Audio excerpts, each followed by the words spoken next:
CO2 storage cross-section long-term effect. So we can get this template, this example case from Opengosim. I'm not going to detail in this specific video. I'm just going to show you what this data deck.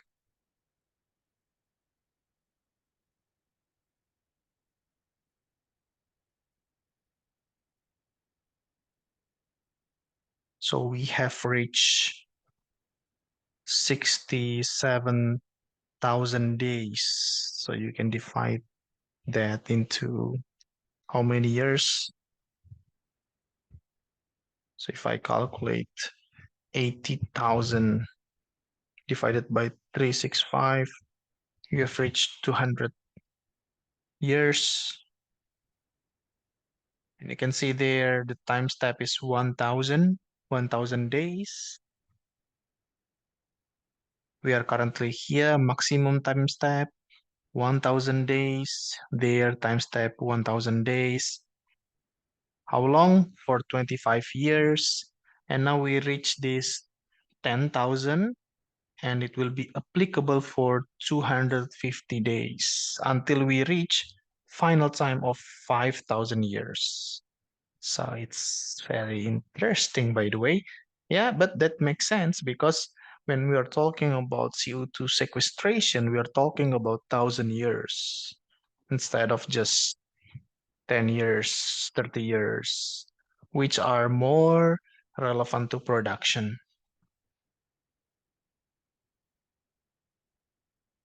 Yeah, now we change to 5,000.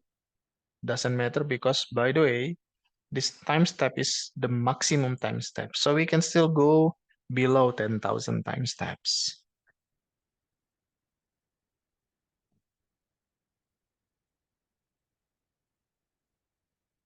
Yeah, I think I'm going to pause this video for a while. And I think we are going to meet again after the computation is completed. And after that, let's see what happens if we run the post-processing. Okay, until then, I'm going to pause a little bit. All right, so the computation is finished. It's quite fast considering we are talking about 5,000 years. So now let's do the post-processing. First, we need to go to here. So after run pfloat-run locally, let's go to the next workflow, which is to read the Eclipse output file. And basically the OGS will generate, because it's Eclipse mode, we will get this eGrid or Eclipse grid basically. Open. All right, so basically we are prepared and we have this results, factors, and solutions.